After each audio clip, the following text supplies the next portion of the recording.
everyone. Thank you. I'm super excited to do this. When Crystal called me, I was just thought, oh my gosh, this is just awesome. And I have done quite a few cooking classes here at the Bed and Breakfast. I've also done a few on a local television station in Nebraska, but never a Zoom one. So this will be fun, except with friends. I guess I did a pizza class with friends. So as Crystal mentioned, we are going to talk a lot about apples, and she does have some copies. I think they're on site, but we do have the recipes are available to you. If you have any questions at any time, go ahead and put something in the chat. And we have a full menu today that we're going to share with you. And we are going to start with apple butter. And then we're going to bounce around a little bit on the menu, but I'm going to just talk through the menu first, and then we're going to bounce around a little bit just based on the 90 minutes that we do have. We're going to have to kind of go back and forth between a few things so you can see some finished products. So apple butter, first of all, we have that on the menu. It has been in my crock pot back here all day long. I got that started about 9 o'clock this morning. I did hear someone ask, we are 1 hour behind you in New York, and I don't know if we have people from all over the country, but we're in Central Standard Time, so that's been cooking about 9 hours. And I'm going to go ahead and take the lid off of this right now. If you can see, it's steaming pretty heavily back here, and I'm just going to turn it off, and we're going to let some of that liquid evaporate before we turn it into butter. And I'll get into what that recipe was here in just a minute. And we're going to make a couple different things with the apple butter apples. And we are going to then do an appetizer of goat cheese pear with apple butter bruschetta. We are going to make a croissant French toast, which I make often here at the Bed and Breakfast.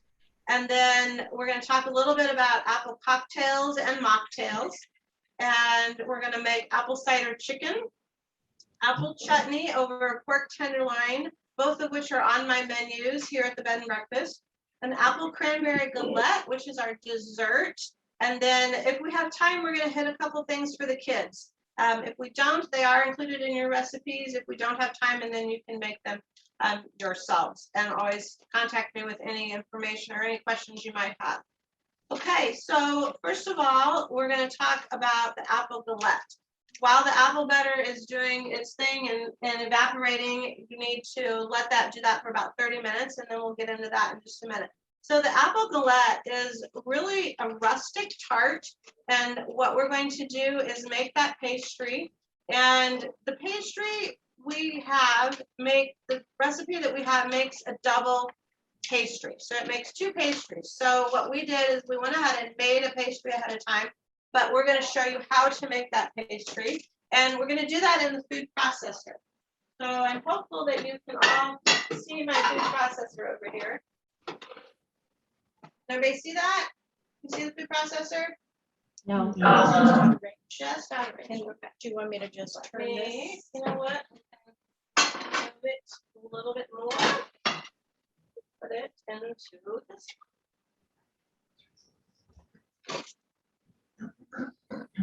Okay, now can we see the food processor? Yes.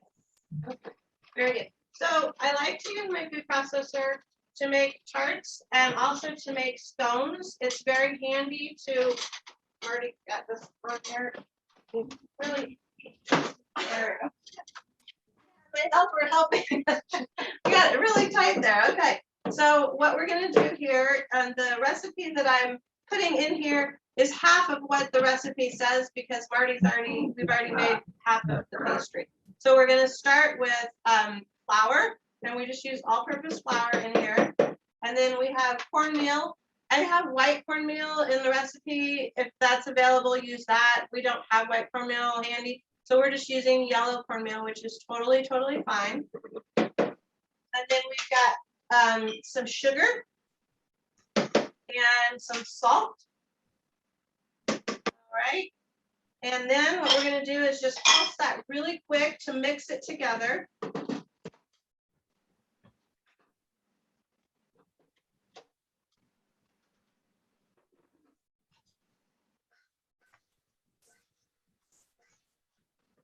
All right, and then the next thing we're going to do is we have some super cold butter.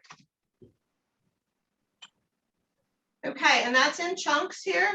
Now, what if you don't have a food processor? It's okay, because what you can use is a pastry cutter. So if you get one of these, and then you put your butter in there, chunk it up like this, and then just put it in your pan or your bowl and do that. It'll do the same thing as a food processor. Food processor just makes it a little bit easier for you and a little quicker.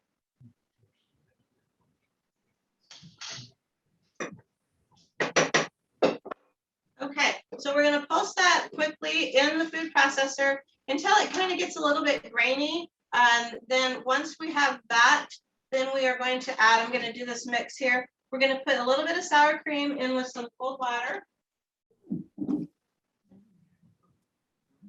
Okay, so we're going to combine this with a little whisk.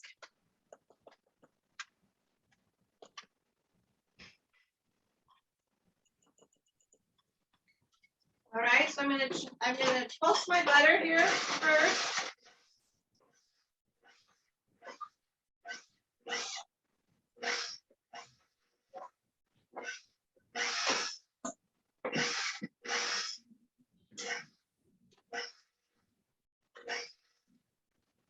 Now you want this to look a little bit like sand. We don't have any beaches here. Well, that's not true. We have a few beaches around some lakes here, but basically you want it to look like some coarse sand. And then what you're going to do is you're going to add in the sour cream and the cold water. And you're going to pulse it some more.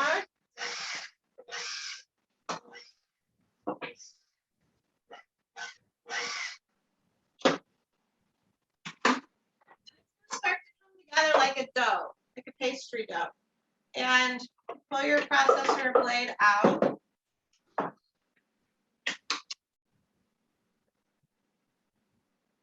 And if you're not sure if it's ready to come together, just do a test and push and see if it sticks together if you crumble it between your hands, which it is.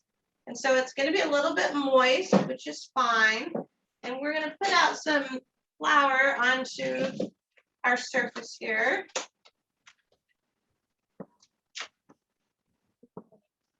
Yeah. And then you just want to bring it together.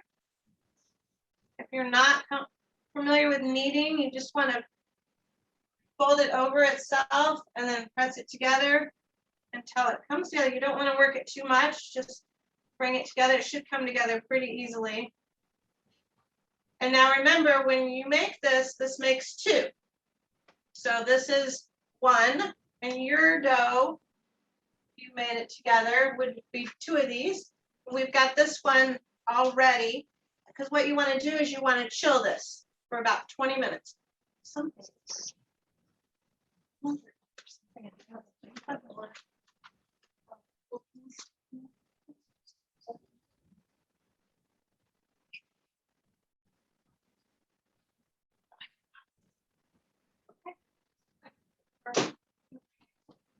Let's get those out.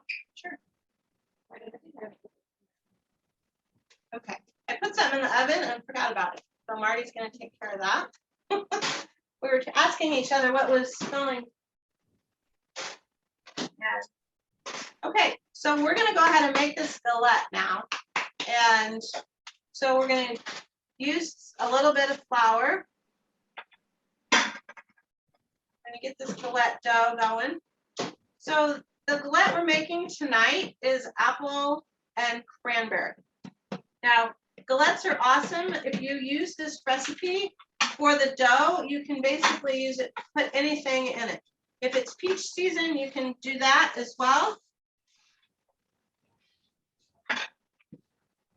And so for our galette, for the filling, as it's called, we have a pan here.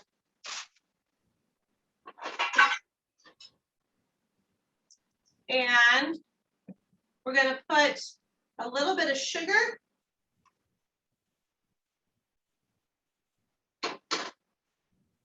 Some water.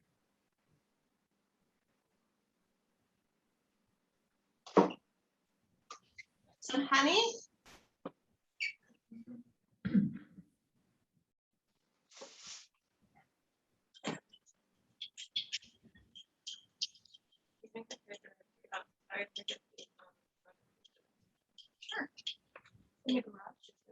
or have questions too.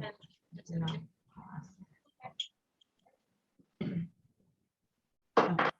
So we're gonna put this over medium heat until it just kind of combines and dissolves the sugar. So we're also gonna add lemon juice to this.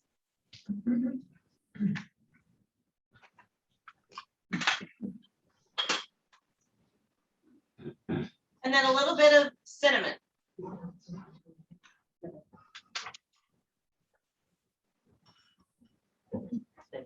And I'm just going to use a whisk here to kind of help it dissolve and help it meld together. Now we have a lot of apples that we're going to be talking about today. And we're cooking obviously with lots of apples. So Marty and I had to do a little bit of prep work. So we chopped and peeled and cored a lot of apples so you didn't have to sit here and watch us do that. So I am going to do a couple of them today, just so you can see how and what we used. So for the galette, what we did is we used the apple peeler core slicer. Hopefully you have one of these in your repertoire of kitchen equipment. I will tell you that when I became an innkeeper, I did not have every gadget in the world, but now I do. At least those that help make it easier. So tonight, also, I want to talk a little bit about types of apples. So there are so many different varieties. Over on the East Coast, where this is being posted, you have lots of different varieties of apples. In the Midwest, we have a lot of different varieties, as does the West Coast, the Northwest up in Washington. And I was looking into researching to kind of go over each and every one, but you can find that wherever it is in your region that you are online. But what I do want to share with you, and I'm going to share my screen here, but I can't see. I have to get up close to see the share screen. Do we have any questions yet, Crystal?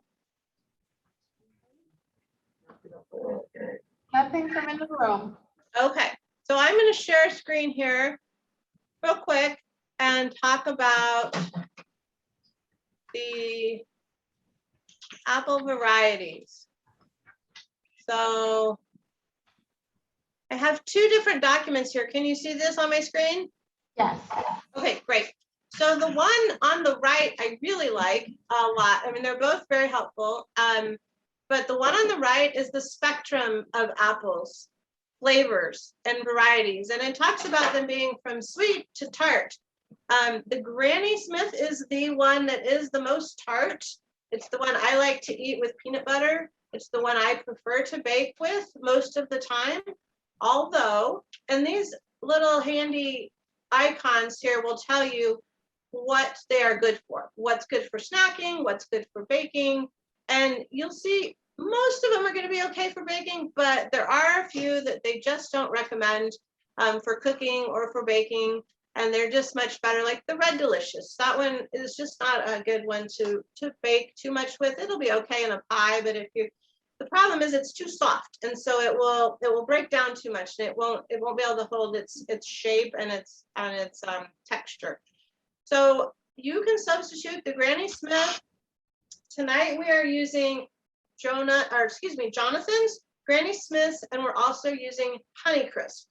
And so those are the three that I prefer to bake with. If our orchards aren't flowing in apples and I have to go to the market and get something, then those are the ones I look for. And if one's cheaper than the other, then obviously I'll be a little bit frugal and do that. Now the chart on the right is also really interesting because it's going to give you, and this could vary by where your location is, but on the far right hand side it will say what is the season. So some of the apples are going to be available earlier and some of them are going to be available a little bit later. And so these are two charts that I'm happy to share with Crystal so she can share it with you when she also sends all the recipes. But I just want to wanted to highlight that a little bit. And so I'm going to stop sharing. Stop sharing. New share. Oh, stop share. Stop share. Got it. Okay. So So back here, we have that mixture for the filling of our galette. So we've got the sugar is just about dissolved in that lemon and that honey, cinnamon. It smells amazing in here. I really do wish we had smell-o-vision. Is that what it's called? and so what we did with the apples for the galette, so this is a Jonathan, and I'm just going to show you what we did. So the apple peeler core slicer, we'll put that in, and then we did that. We pulled it off the core, and for this particular one, we wanted them to look pretty, so we just cut them in half, pole to pole. And then we spread it out, and then you get very beautiful little slices of half of an apple. For some of the others, we cut this into quarters, and then for another one, we actually peeled it, and then we cubed it. So I'm gonna get this out of the way. I wanted to show you how to use one of these if you have not, and they are pretty darn handy. I just broke a rule and I put something sharp in our dishwater. Sorry.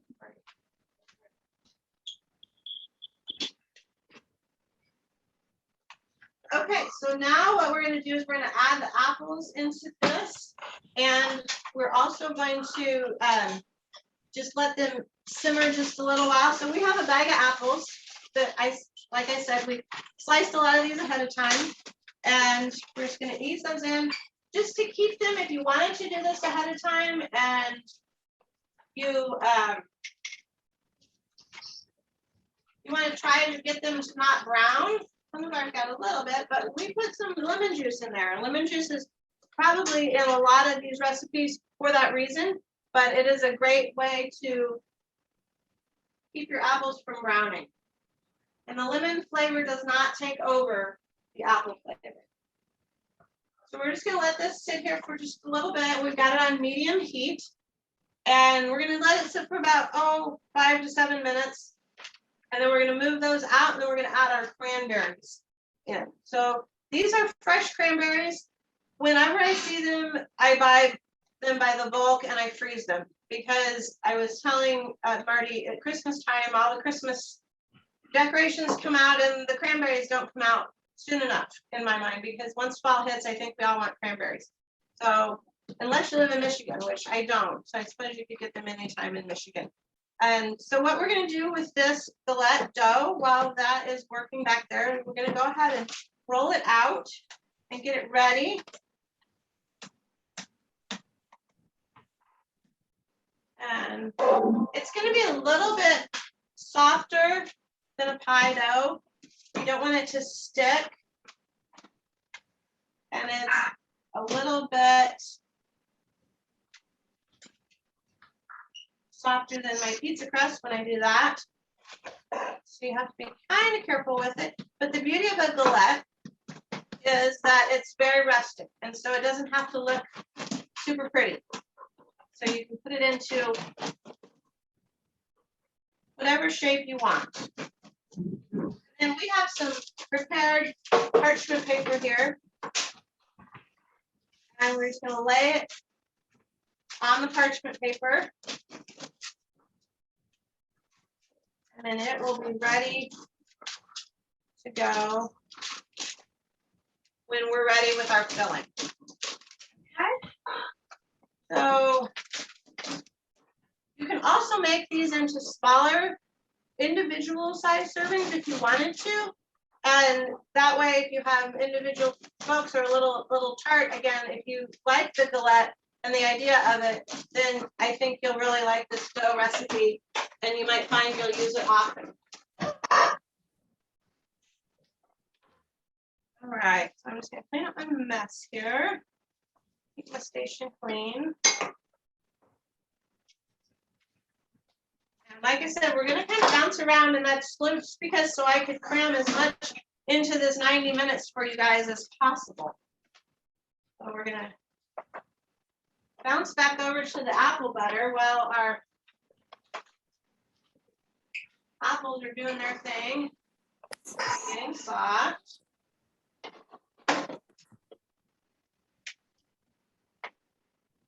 Okay, So the apple butter, talk a little bit about that. Really loud. It's probably not. Okay, so the apples I used this morning was the Honey Crisp for the apple butter. And these are the Honey Crisp. Now I want to talk a little bit about number twos, or seconds is what they're called in the industry. And they're not quite as pretty. They might have a few dings on them or some spots on them or something. Find one that does these little dents or something. And all that means is that they're not going to be the perfect apple that someone would want to place out on a tray or a bowl of apples and maybe not want to eat because they have a little, problem. So seconds are cheaper at the orchard, but you have to ask for them. They're called number twos or seconds, and you can call your orchard, and say, hey, do you have any number twos?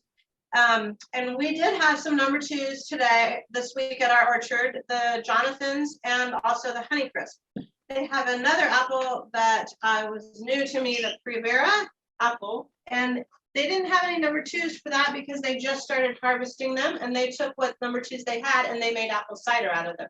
So number twos are often made for apple cider. If it's getting to the end of apple season and you want to have a bushel for winter and you keep it in your refrigerator, it will keep for you. And now a bushel is 47 pounds of apples. So about roughly. Now a peck, which is this is a peck, which is 10 pounds. You can also see them in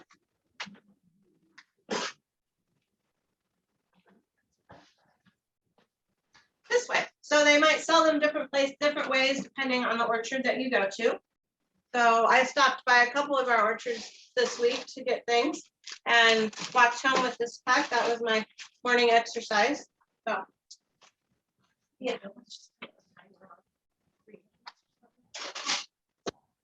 Okay, so for the apple butter, I'm just using a paring knife. And first time I made apple butter a while back, I used the apple peeler for a slicer. But what I didn't like about it is that, or what I decided wasn't necessary, was I didn't need the apples to be that sliced that thin. So if you peel this with just a regular paring knife, go all the way around, and then you just need to core it. So I cut it into half from pole to pole, and then cut it into half again from pole to pole, and then just set it on its edge, and then take your knife and cut this corner off. And then cut it into quarters. So you really don't need to chop them as small as the apple peeler or slicer did. And as I was doing this the last time, I realized I have all these apple peels left. And I thought, well, shoot, I don't want those to go to waste. What can I do with those? So after your apple butter apples are all cut, you will have put together some sugar, brown sugar, a little bit of cinnamon, and a tad bit of salt into a bowl. And then you're going to throw all of these quarters into that, mix it up, and then dump it into the crock pot. Cover it, and then you're done. And then you have all your apple peels left over. So what do you do with those? So turn your oven on very low, 250. If you have a dehydrator, then you don't need the oven. Just put them in your dehydrator. If you don't have a dehydrator, then put them in your oven on a cookie sheet, and you want to lay them out, spread them out, and then let them cook for 4-ish hours. And then they become these fun little apple peel crunchies. Now, what would you do with those? You could use those in a cream cheese dip. With pumpkin would be even yummier. Just regular cream cheese. You could add them to your granola, crumble them up in your granola, put them over ice cream. You could, what else was I thinking? You put them on your charcuterie tray. I've been doing a lot with charcuterie trays lately.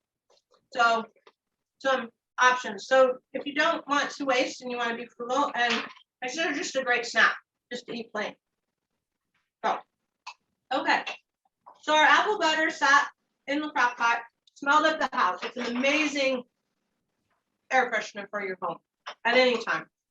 And once it's done, you saw we took off the lid.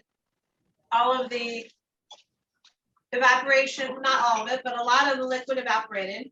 And then what you're going to do,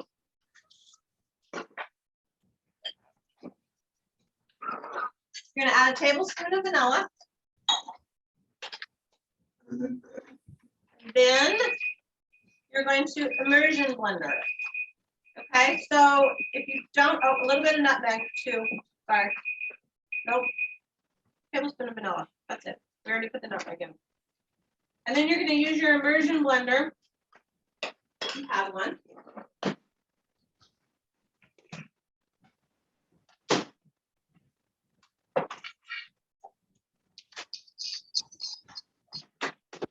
You're going to blend it up. Now, I'm not here to teach you how to use an immersion blender, but I will just do a couple little squirts on it. Otherwise, if you don't have an immersion blender, so you're just going to blend it up. See, the steam's still coming off here, so it's still pretty hot. So if you do not have an immersion blender, then what you're going to want to do is let it cool completely. And then you can put it into your blender or your food processor, and then you can bring it together and puree it that way. Now, I made some last week, so I'm going to pull that out and show you.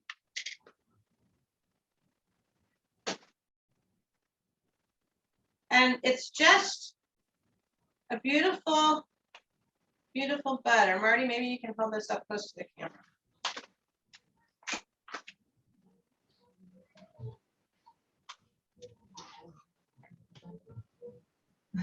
So that's the apple butter.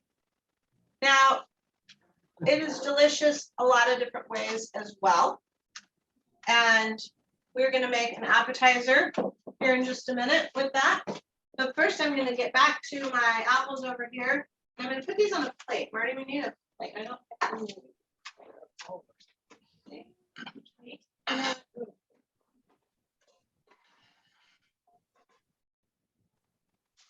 So we're going to take the apples out of this, put them in a bowl, and then we're going to put the cranberries in here and let them pop. So,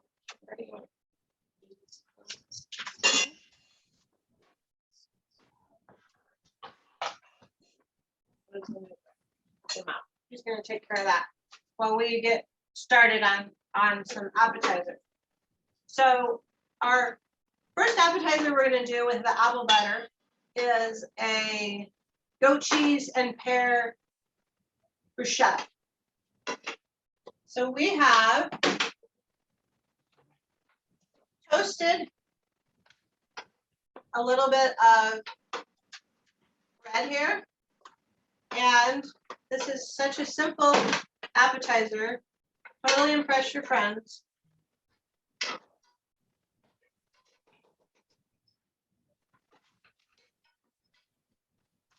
So you take a little bit of the apple butter and put it on to the toast points. And this is something that can be served cold, so it's something that you can make ahead of time. I would suggest that you do the pear at the last minute, or if you do need to do the pear ahead of time, you can do it and then put a little bit of lemon on it. Okay. So Marty's putting the cranberries into the syrup back here, and we're going to let those go until they pop. About a cup and a half of cranberries. So we just have some goat cheese here. We're going to put that down on top of the apple butter.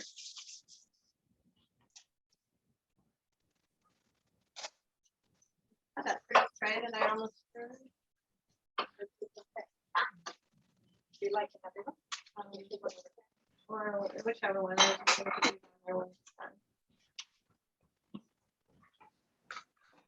And I will tell you, apple butter, I give, and I have given for Christmas gifts. It is a great Christmas gift that you can put into a little jar, and you can put some suggestions on how to use it. You can put apple butter like this as an appetizer. You can also put it over ice cream. Apple butter can also go on your charcuterie tray. You can serve it with maybe some Melba toast or something along those lines to dip in. So our pear, we're just going to peel it. Now I've put pear on this 2 different ways, and I will show you how, and then you can decide which way you prefer. So you peel the pear. Now you can do the same thing with your pear peelings too. Make those into those crispies. So I'm just going to cut the pear pole to pole. And I'm going to slice it really thin and show you one way to do this. So you can just put the pear on top of the goat cheese. The reason I do this in this order is because then the goat cheese holds the pear on there. So you can do that. Or get the core out, similar to the way we did with the apple. Chop it up. And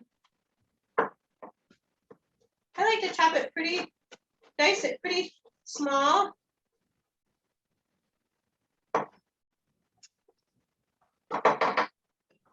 And then you can sprinkle the pear onto the goat cheese that way. Same taste, just looks a little bit different. And I'll put them on the tray here.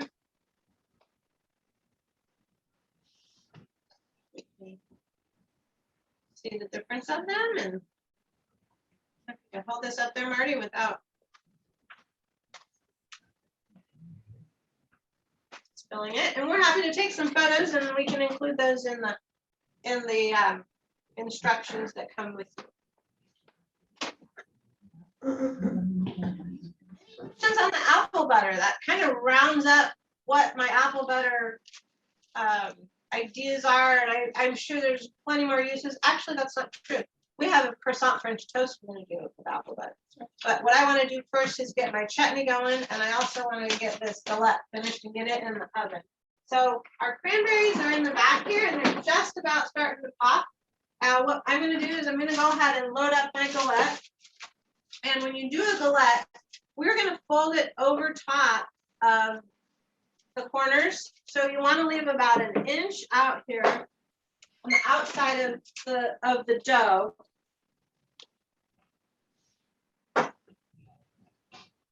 And I'm going to put the apples on while the cranberries are just finishing up.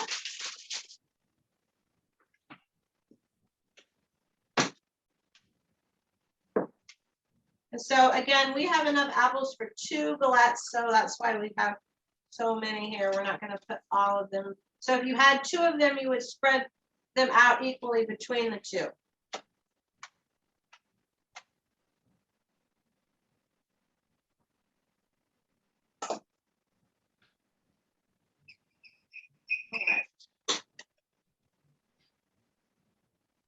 And again, you can use this galette dough for any flavor, any fruit. I really like peaches.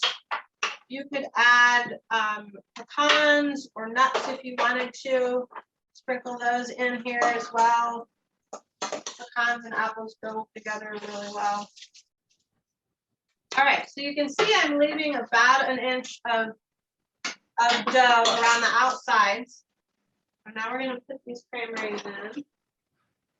Look how pretty those are. And this is enough cranberries for 2. So I'm not going to put all of them in. I guess my guests are going to get some apple cranberry galette today or this weekend for breakfast. So the galette dough will keep. you can keep that in the fridge. It will last a few days. I don't know that I've tried to freeze it. I don't know that I would. Not sure. I think that can be mixed in with the bowl, Marty.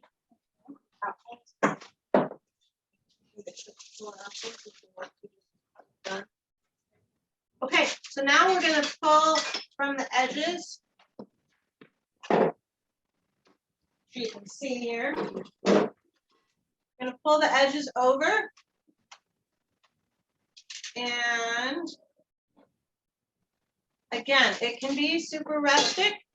If it does start to tear, then you want to make sure it doesn't, because that's everything's gonna run out. So if you get a tear, which I'm seeing one here, I'm just going to patch it up. So I would suggest, my dough might be a little warm. It's sat in our warm kitchen while I've been yapping and getting you guys all familiar with this recipe. So I would just roll your dough out last minute. That would be my suggestion. So it doesn't get too warm, because you want to keep it nice and cool so it doesn't. But that's part of why we're putting it on parchment paper though, just in case too, because this is going to bubble over. It's going to get nice and yummy. So now we have a little bit more butter. We're just going to lay that down here on top of the fruit. Is this enough for two or one? For one.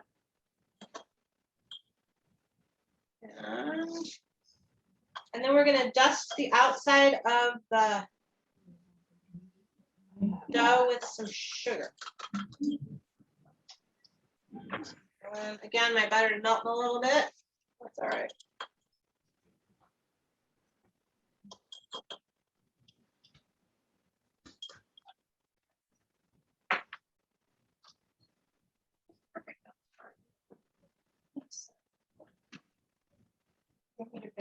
Separate from these. Okay, so we're just going to dust a little bit of sugar over this edge of the dough. And this is going into a 400-degree oven for about 35 to 40 minutes.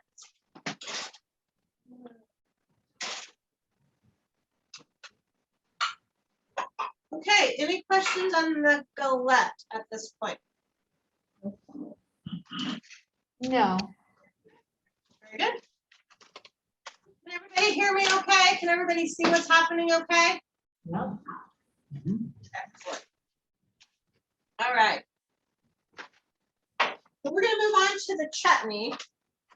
Now, I really, really love this recipe, and I will be honest that I make it with rhubarb as well.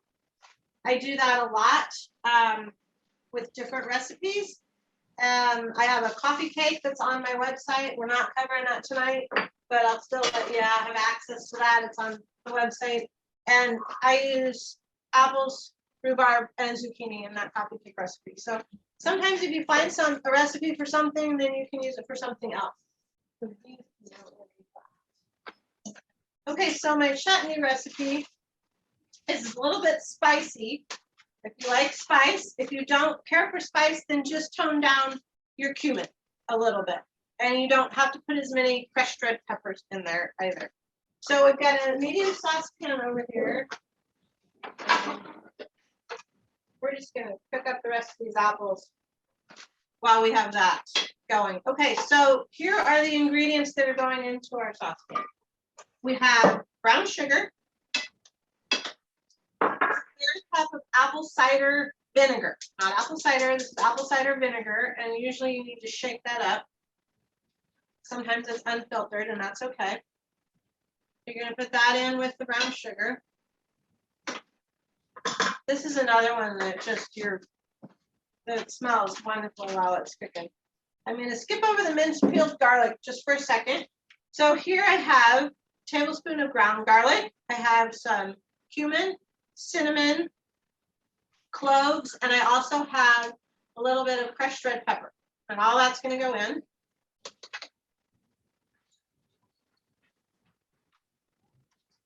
Okay, so then minced peeled fresh ginger. So I love ginger and I use it often. I keep mine in the freezer. I think that's odd, but it helps keep it fresh. And it also allows me to use my microplaner very easily to plane it off.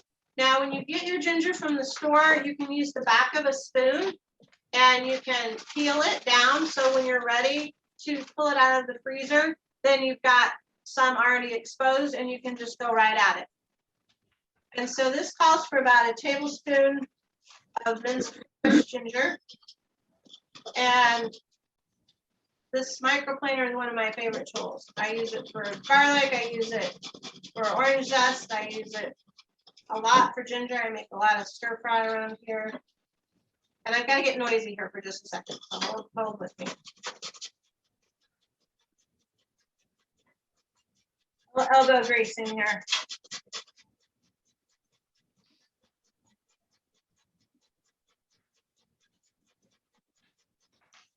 Okay, so I'm going to just let this simmer for a quick minute. And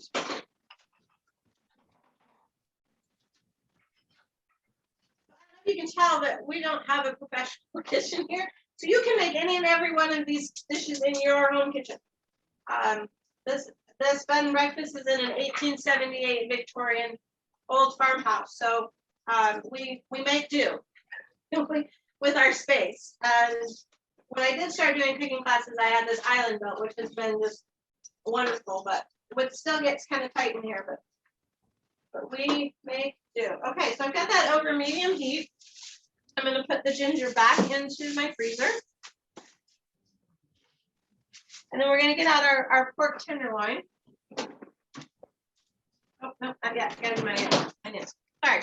The rest of my chutney. Chutney is awesome. Chutney is a fruit that has spices in it. And you can do mango chutney. You can do apple chutney, like I said, rhubarb chutney. So many different flavors of chutney. It really is a recipe, again, that is something that can be used in multiple ways, much like the galette. So where's my big knife?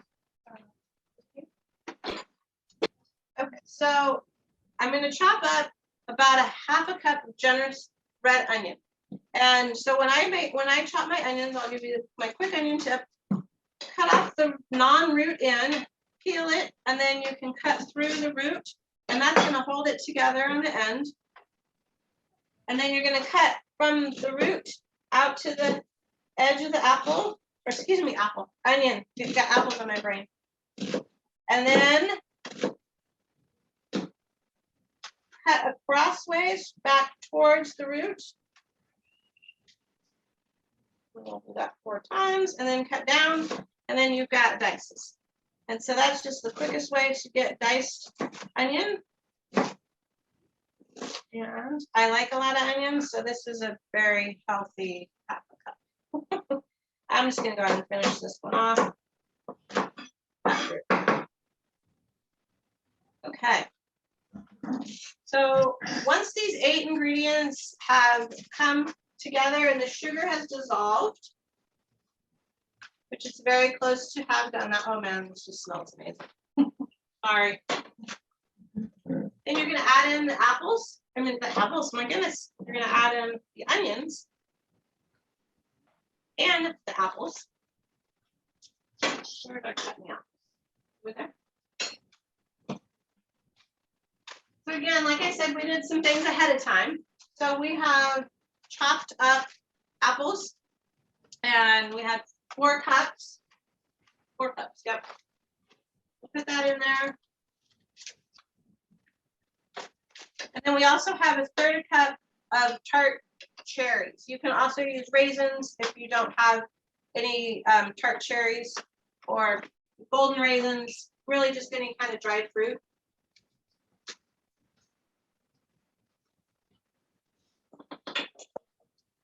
Okay, so we're going to let that just cook for about medium high. I think our bruschetta is done. Yeah, but I think I forgot that's your tenderloin over there. Yeah. And I will put this on for the Oh, right for this. checking timer. One of Marty's timers went off. I did 5 minutes for this. I don't know if you set one for that. Do you remember what you wanted? I don't remember how to write it when I wanted it to, so probably it's another 30 minutes. We got 4 things going on, so we have 4 different timers going. Let's just set this one. You want to do that one? And I'll keep this one for the small batch. Okay, great. So we're gonna let the chutney do its job over here over the medium-high heat. And I'm gonna get out my pork tenderloin that we are going to use. So this is a great dinner for a group. And you can do most of it ahead of time. You can make the chutney ahead of time and then bring it to room temperature or reheat it if you want it a little bit warm. And you can get your pork tenderloins out and ready to go, and then just throw them into the oven after you brown them, and then tend to your guests and enjoy them. So I have here for the pork tenderloin some cumin, some salt, and pepper. Again, if you don't like cumin, which can be a little bit spicy for some people, then just use less. And so you can definitely do that to taste. And we're just going to sprinkle this over pork tenderloin, all sides. And we've got the skillet back here, and we're going to put some olive oil in there.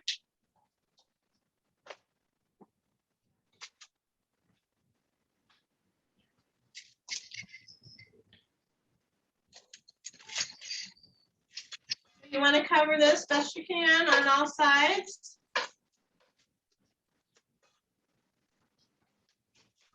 Well, and I've got it on this piece of foil, so I can just make sure and get up as much as I can of the cumin and salt and pepper. You can also do this on the grill. I'm doing it tonight in the oven. Once you baste it, you can do it on the grill. And then it says to keep basting it. It's just like if you're cooking a smoked pork or anything outside on the grill, and you'll just keep basting it with that. So once this gets hot, your oil gets hot over here.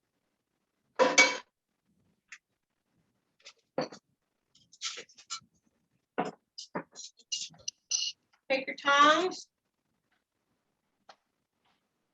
Now, if you hear it sizzle, you want it to sizzle.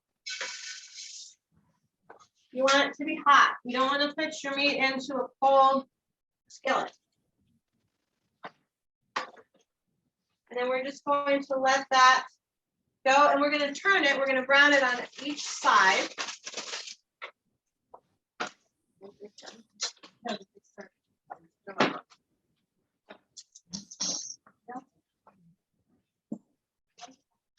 Okay, so what we have here is a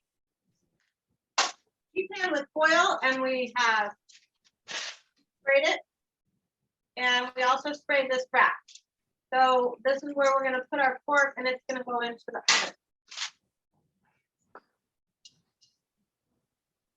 oven. So your chutney is going to take a little while to get completely reduced down, but that's okay because you still have all of the flavors in there. And it's funny how it looks the day after. I don't think I have any in my fridge. It looks like a really thick jelly or jam because it has all, you don't puree it, but all this is just reduced down into this really strong flavor of all of those spices. Okay, so I'm going to take my pork, and it's ready to come up. So if you don't know when meat is ready to come up, that means when it's ready to come up. And don't try and force it to come up. Wait till it's ready. And so we're browning this on all sides.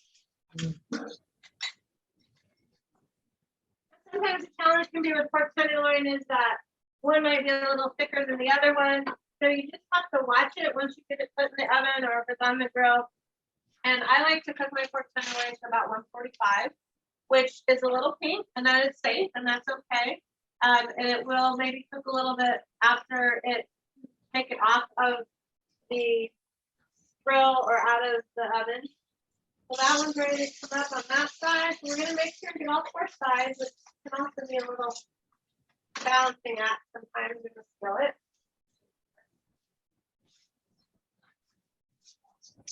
Again, it smells delicious in here. Hope you all ate before you came. You're not super hungry. But I do hope to hear that you're gonna go home and make something. Okay, so our chutney, I want to show you guys what's happening with the chutney. Hopefully you can see that. Everything's still in pretty big chunks, but if you remember when we put all that in, it was very, very high in the pan. And so it's all reducing down. And so we're going to finish it with a little bit of lemon zest. And I'm going to use my good old grater. Lemon zest. Put that into chutney. Finish it off. And then we're going to use chutney on the pork.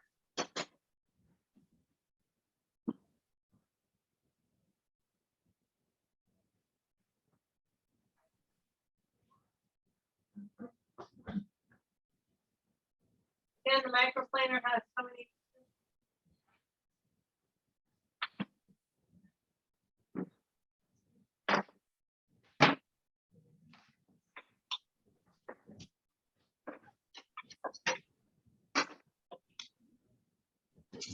I'm getting out my brush.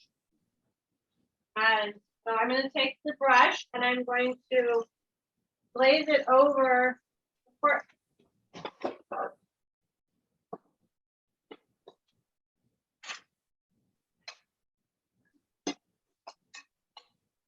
All we're doing with pork is browning it, so I'm going to go ahead and shut it off because it will finish in the oven.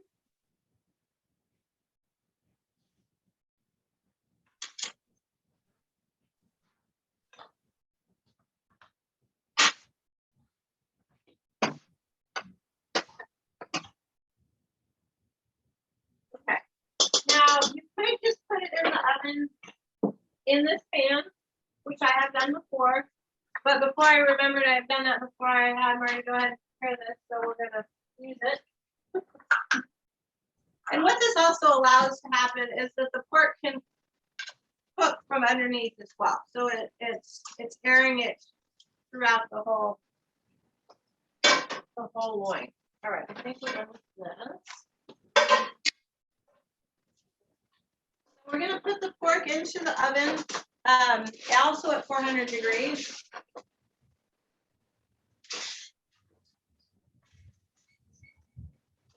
And we're going to baste that, I don't know, every 10 minutes or so with more of the chutney.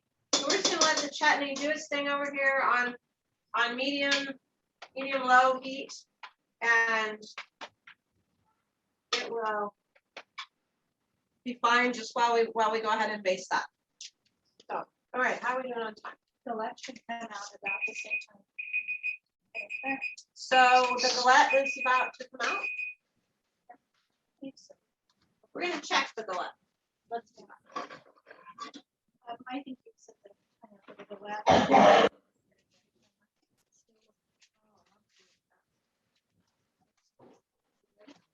Okay, here's the galette. I'm going to test it by just putting my finger on the edges of the crust. I think I want it a little more crusty.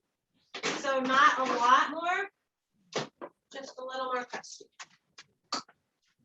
Okay, so we're going to set that timer for 5 more minutes for the galette. I'll do that. And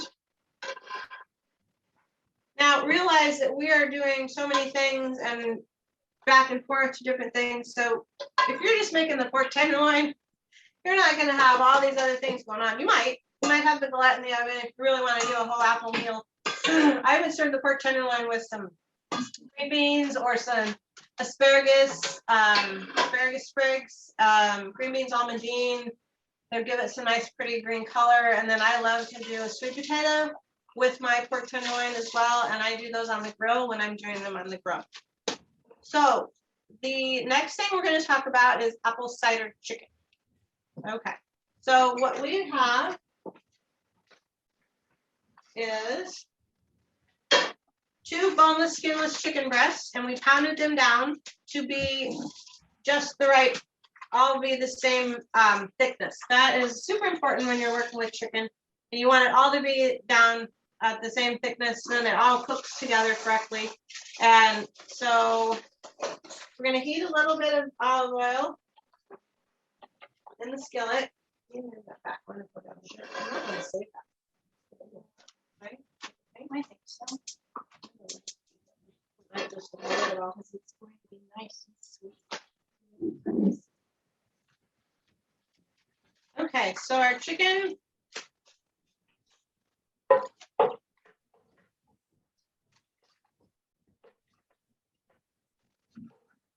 Okay, so we're just going to season the chicken with salt and pepper. So I have a salt, this is called a salt hog, salt pig. Salt pig, not a salt hog. I think some 16-year-old girl that took a picking class renamed it to a salt hog. But called a salt pig, and if you put kosher salt in there, it keeps the humidity out. So if any of you are in humid places like we are here in Nebraska, it's a great little tool, and then it's just at your fingertips.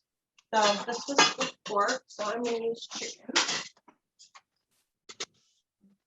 And so we've got our skillet again about medium high. And I'm going to put the salt and pepper side down, and then I'm going to salt and pepper.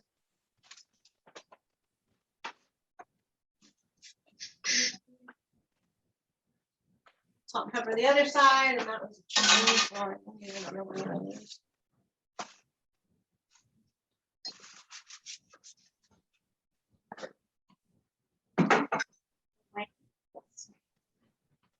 So you might also notice I don't have kitchen cupboards, but you know, that's not normal in a home cooked kitchen, but in restaurants don't have kitchen cupboards, so I took mine off.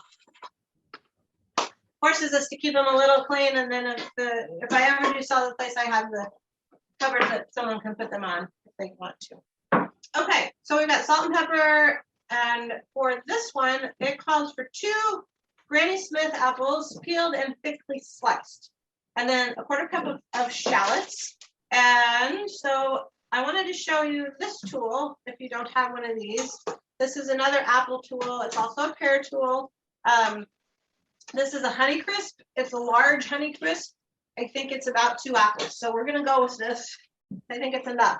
So this is really neat. You just put the circle right around the core, and then, whoops, I gotta peel it first. I don't like the apple peels, but so we'll peel it first. And again, I'm kind of okay on apple peels, so I'm not gonna save this one. Got plenty of those for a while. The apple peels, I would suggest keeping them in a closed container in your refrigerator so that they won't get humid or won't get soft, because you want to keep them crisp, the ones that you worked so hard to dehydrate earlier.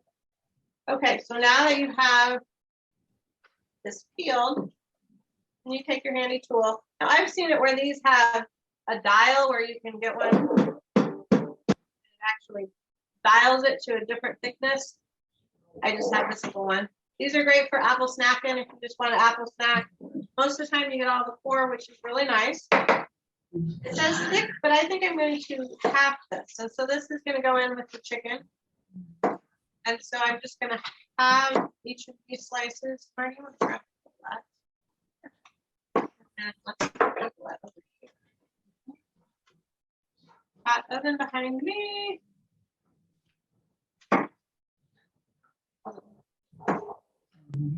It got a little bit crisper. Everybody see that, Gillette? Now, again, you could easily throw some nuts on there if you wanted to. You could put a little, oh gosh, I'm trying to think of what else you could throw in there. It doesn't need anything, but okay, so I'm going to flip our chicken.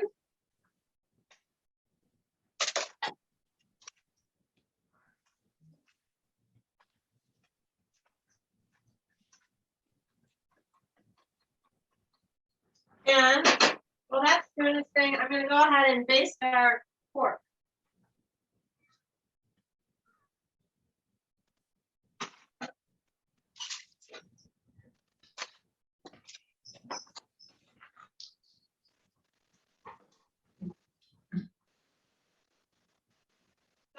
putting a little bit more of that chutney on here.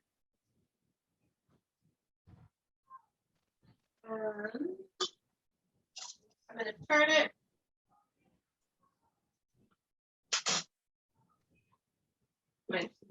Make him already nervous. She's got me. She's got it.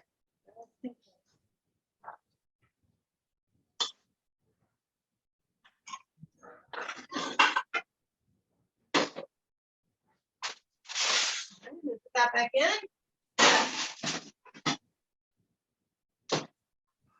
All right. And our chicken, we want to just keep that going until it gets pretty much cooked all the way through. And we're going to cut a shallot. We're going to use that here in just a minute. So a shallot, very similar to an onion. As I was thinking about it, I just did it, and I thought, well, I should probably show them how. But same thing, you cut off the non-root end of the shallot. So the root end will keep it together. And we need a 1/4 cup. So we're going to use the same type of cut on that. We're going to cut all the way out to the edge. And we're going to go back towards the root. And the shallot is just a milder version of the onion. So in this business, oftentimes I have asked people if they have food allergies or any dietary restrictions. Some people can't eat onion, but they can oftentimes eat a shallot. And don't ask me why, but that is just what the case is. And so I do keep the shallots on hand for that reason. And if you do like the flavor of an onion, but maybe sometimes it's too strong for you, try a shallot, because you might be surprised. You might actually get to have some of that flavor that you like without having the rawness of the onion. Okay. So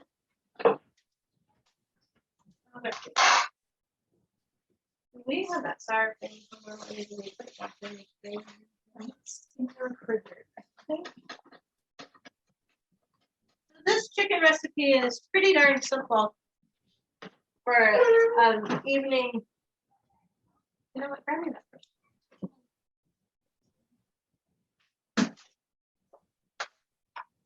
Okay, so this recipe calls for dried thyme, but I have fresh thyme because I needed to get it. Wasn't able to grow any in my garden this year, but I have a soup that I'm making for wedding reception tomorrow night, and I needed fresh thyme. So I'm going to put fresh thyme in whenever you can. If you can use fresh herbs, I prefer to. Thank you. Yes. If you do, then add them at the last minute instead of early on in the process. And so fresh thyme is fun. I have a fun little tool. Again, gadgets. This one was a gift to me because I had someone over here helping me one night, and he had to pick all the leaves off the thyme, and I showed him the easy way, which is you just go opposite of the way they grow. So if the leaves are growing up this way, hold the top of the stem and just pull like that, and you get all of these thyme leaves. Well, he was having a little bit of a hard time doing it, and so one day he showed up with this little tool. Has all these little holes in it, different sizes. So there's one that's just the perfect size for thyme leaves, and you put it in there, and then you pull it through, and sure enough, then you have all of your thyme leaves. Now, I do have to say that we have 3 different orchards here in our Nebraska City area. The historic Kimmel Orchard, where I got my seconds of Honeycrisp and Jonathan's, as well as the apple cider that I got. And then we also, that one's about a mile and a quarter from me. And they have U-Pick, which is super fun to do. I got a bushel of each, so I did not pick because that's a lot of picking.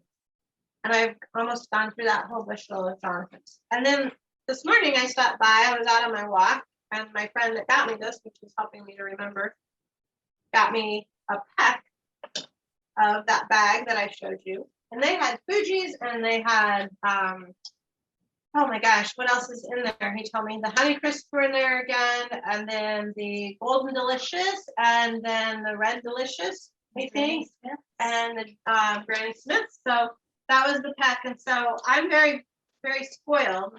I don't have any apple trees that fruit right now on my property. I do have an apple tree that used to fruit, but none some more. I still get the apple blossoms, but and I've yet to come out to the orchards in New York, but soon I will be. Okay, so we've got the chicken that's gonna come off here, right? Then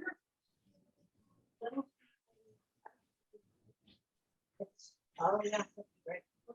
Yeah, oh, that's fine. We'll set that aside for now. Okay, so we've got our chicken pan. We're gonna put a little bit more of the olive oil in there. And now we're going to put in our apples and our shallots. And you've got all that really yummy drippings from the chicken in the bottom of the pan. You want to leave those in there. And we've got our 1/4 cup of shallots.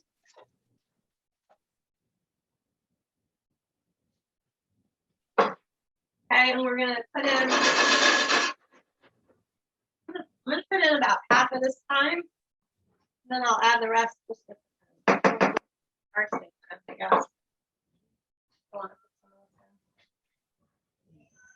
Now, if you are a fan of garlic, which I am, and it's not in the recipe, but Marty and I are having this for dinner. Marty's my helper. She is retired and she comes and helps and whenever we have food activities, and also she comes and helps serve breakfast if ever I want a day off or if I'm going to be away at a conference. So Marty's pretty cool in my kitchen as well. So I'm going to add a little bit of garlic in here because it sounds good. And we're just going to let these get a little bit soft.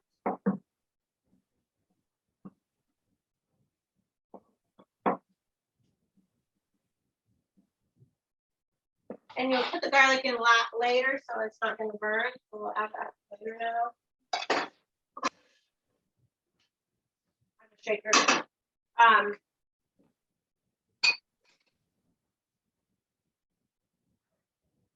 And so as you can see, the apples are picking up all of the yummy bits of chicken flavor. Oh my gosh, the thyme smells delicious. And now I've added the garlic.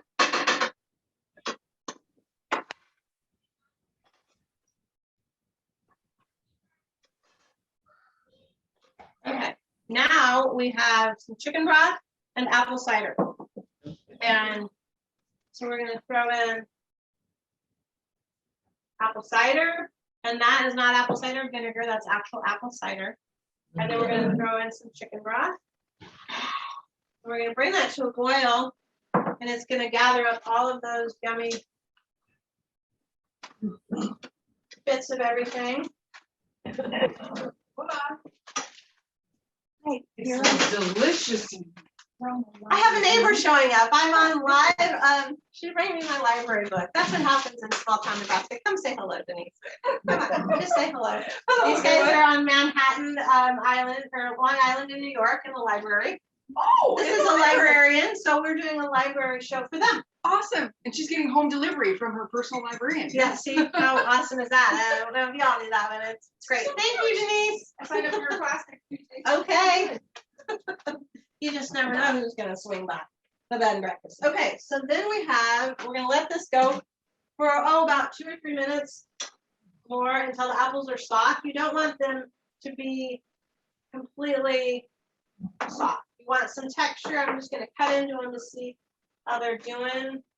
And I think we want them to go just a couple more minutes. But as Denise said, it smells wonderful in here when she walked in. So again, if you're making any of these dishes, I promise that it will be an amazing air freshener for your home as you're making them. So we are going to add the chicken back in. We're going to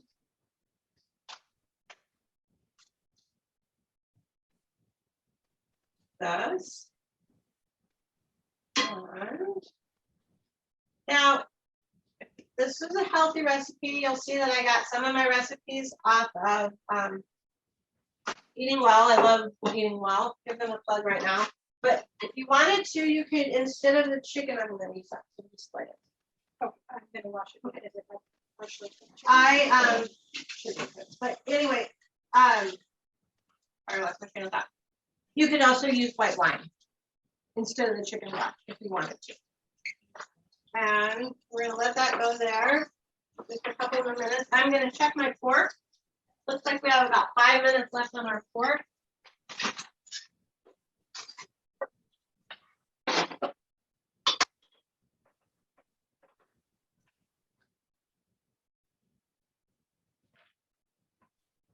Now I'm gonna leave time for some Q&A, but what I'm gonna do while we're waiting on this chicken and the pork, and then we're gonna plate these for you so you can see how we would plate them. I suppose we need to take a bite to make sure that they're okay. But I'm going to show you my croissant French toast recipe. So I have a griddle here. What I need is I need to spread it with cream cheese.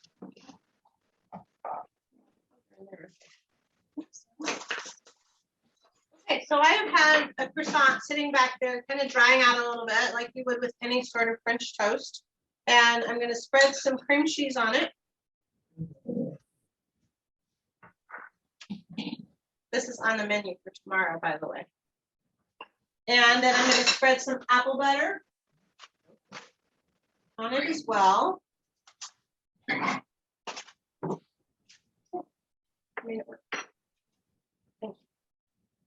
And then I have a cinnamon sugar mixture here. So I'm going to sprinkle that onto the cream cheese so that it sticks. And I'm going to put that together. Now, if I were doing this in batches,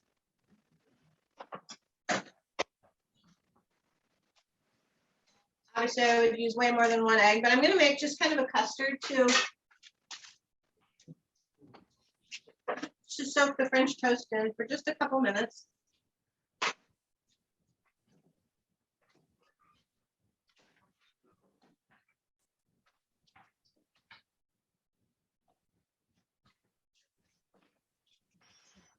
Oh, I have a little bit of sugar, an egg, a little bit of milk, some vanilla. That's kind of my standard French toast custard. I have a pumpkin one and I have an orange one, orange juice one, but this one's just pretty standard. So we're gonna melt some butter onto the griddle.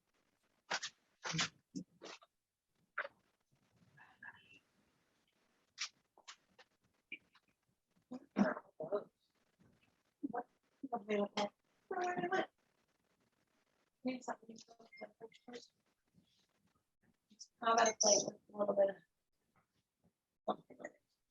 square one. All right, we thought we had everything out. Missed a little bit. Okay, so I'm basically going to soak this in that egg mixture.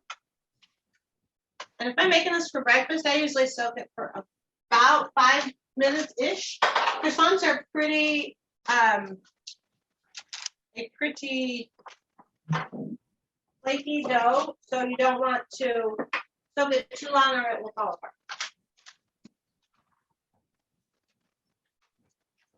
Okay, so our chicken looks to be done. We're going to add a couple more things to that. We're going to add sour cream.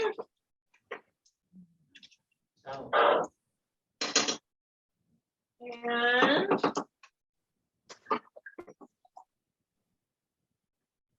chicken dish. Already have our chicken plate all nice and pretty again.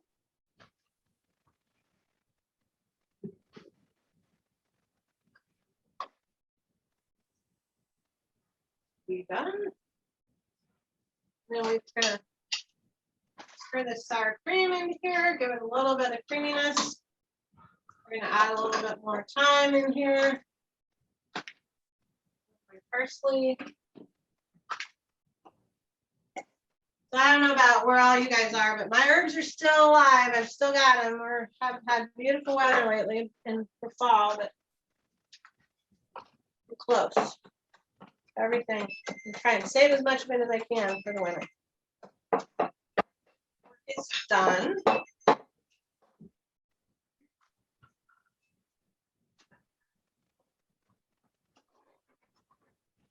Right.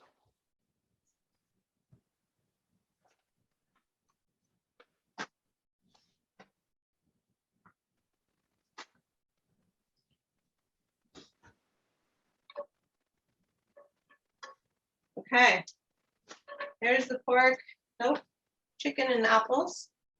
We'll just throw a little bit of parsley on that. And I'm going to pull out my pork.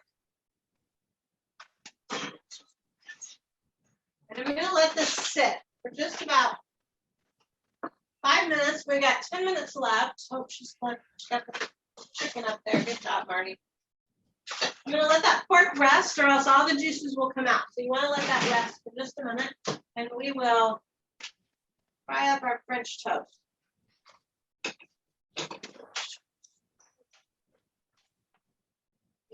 So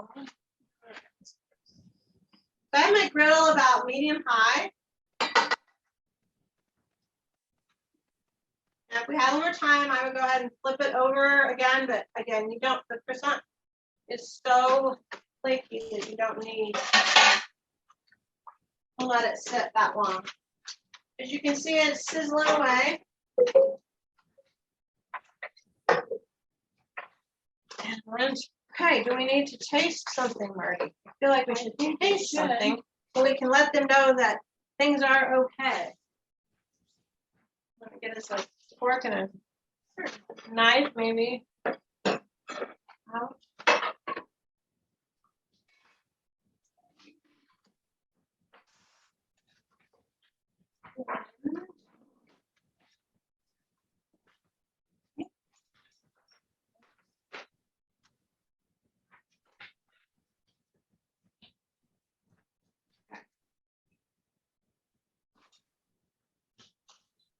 The apples, you still want to have some texture. Like I said, you don't want to cook them down too low, and that's why you do them a little bit thicker for this one. It's really hot. Really, we have to watch them eat it? Any questions yet, Crystal? Yeah, we have. With what? We're saying, where's ours? I have questions. That one's good. We We do have have a thumbs some up. questions if you're ready for them. What's that? We do have a couple of questions. Okay. Okay, I want to know if the spiced apple chutney, have you used any meat other than pork? For the chutney, Yeah, yes, you can absolutely use chicken for that, or you could even use a roast turkey breast if you wanted to. Chutney is delicious on lots of different things. I have in the recipes a suggestion of using chutney on a morning piece of ham, or if you do sliced turkey, a sandwich. It's almost like a jam, like I said, and it doesn't look like that now, but it will coagulate into itself and become like a jam. So yes, you can absolutely use chicken or turkey on that. and next question is, have you tried any dairy substitutes? For example, with Dairy the, substitutes for the sour cream. yes, I would say you could use an almond milk or even just a coconut milk. And I would use, if you're using coconut milk, I would use it in a can. And I would, how most of the time you shake it up, don't shake it. So use what is in a can and then take the thick part out because it will settle itself. So I would use that, then it'll be more like the consistency of sour cream.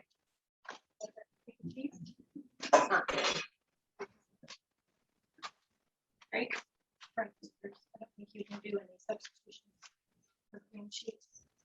For the French toast, a substitute that I did have a guest who was dairy free, and we used goat cheese for our French toast, and she loved it. that day we were serving blueberries on it. So do we have anything we can keep this up?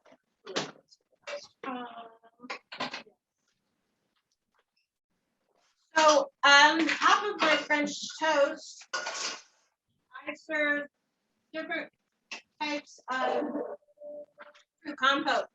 This is apples, of course, because it's apple seasoning, or apple season. So all this is brown sugar and butter. Dissolve the brown sugar, and then you put the apples in. And then from there, you want to put a lid on it if you can, and then the apples will bring out some more water. You can put a little bit of flour on the apples beforehand, which will kind of make it a little bit thicker, like almost like an apple pie filling, and a little bit of water if you need to thin it out at all, and some vanilla and some cinnamon.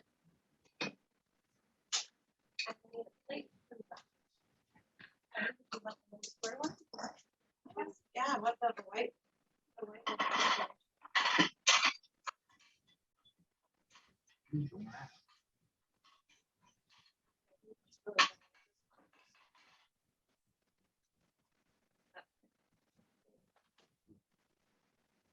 Okay, so your French toast, I like it to be a little bit crisp on both sides, and then you just have to watch it because it will burn if you're not paying attention to it. Okay.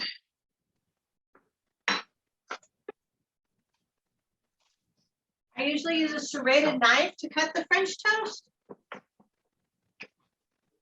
You can see the apple butter is cream cheese is just oozing out of it. This one does not disappoint the guests.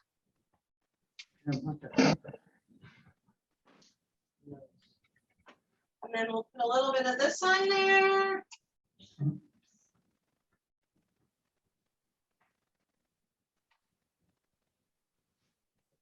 And then I like to top it with cranberries and pecans, which I have some chopped cranberries here.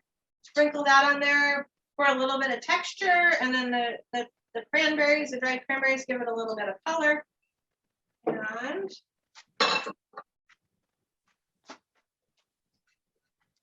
there is our cream cheese stuffed croissant French toast. Can't forget guests. Okay, so then the final one I want to show you is the pork tenderloin.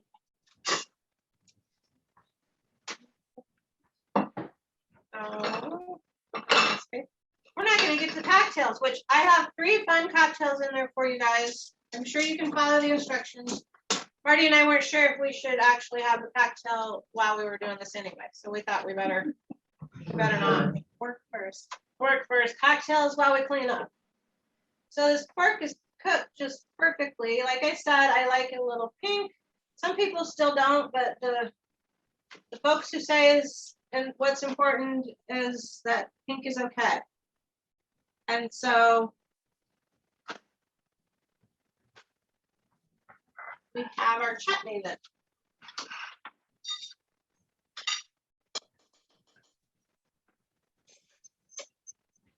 So you can see our chutney has reduced way down. And then you're going to spread it over this. And so the suggestions I have for the chutney are also you can put it in with a brie, in a sandwich with brie. You could use ham or you could use turkey. And so there is our pork tenderloin, roasted pork tenderloin with apple chutney.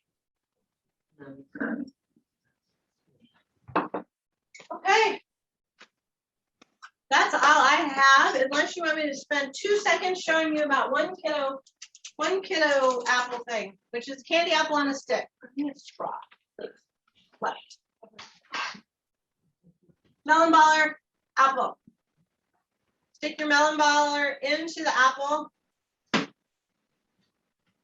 This is a mini caramel apple.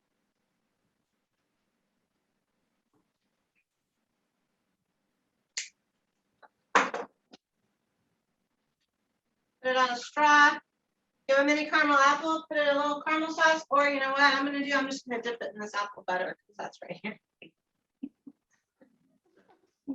Wonderful. Put some pecans on it, anything like that. So, okay. That's all I have. Crystal, are there any more questions? I have a question. Yes, we have a couple. The first one in the chat says, how would you compare apple butter with applesauce? That's a good one, yeah. You know, the applesauce is gonna be, I think there's a little more sugar. I don't make a lot of applesauce. That's a really great question. I think that it cooks, I don't know, Marty, have you made applesauce and how it compares? I have made applesauce. It does not turn brown, and I'm not sure what it is that makes it brown, or unless it's the time. But applesauce, I often use a pressure cooker, Okay. and in a pressure cooker, 10 to 15 minutes, and then again with a. I don't think the applesauce cooks as long.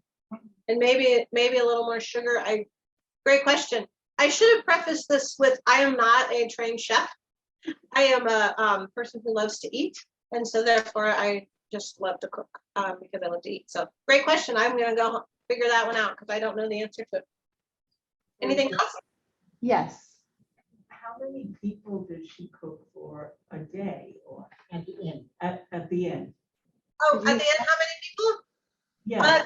I have 5 rooms, and so if all the rooms have 2 people, then obviously that's 10. If they're all not all full, then clearly fewer. Tomorrow I have 1 room with 4, and then 6, 8, 10. I have 10 tomorrow morning. Tomorrow night we have a wedding and a reception, and we're doing 23 for dinner, and then we'll have 23 the next morning for breakfast as well. My inn can sleep 16 people total. Very nice. Nice. Well, thank you. Yes, sure. Anyone else? She has a question. How do you chop the onions with your eyes not tearing? Sorry. How do you chop the onions without your eyes tearing? Oh, it just depends on the onion. Honestly, I had one this morning that I was shopping for something and I was crying and it was terrible. And tonight it didn't bother me at all. I think there's so many theories on that. You can put them in the refrigerator. You can wear goggles. You can, I don't know. I think it just depends on the onion is what I found. So sometimes they get me. What state are you in? I'm in Nebraska. Oh my goodness. Very nice. So Crystal can share my website with my information to the chat if anyone's interested. It will also be on the recipes that she's going to. Are you going to upload those into the chat, Crystal? No, I'm going to email them out. Okay, yeah, that's right. Everybody who registered, she has your email. So my contact information will be on there. So if you have any questions, feel free to reach out. I wish you were closer. Yeah. Thank you so much. Thank you. Thank you.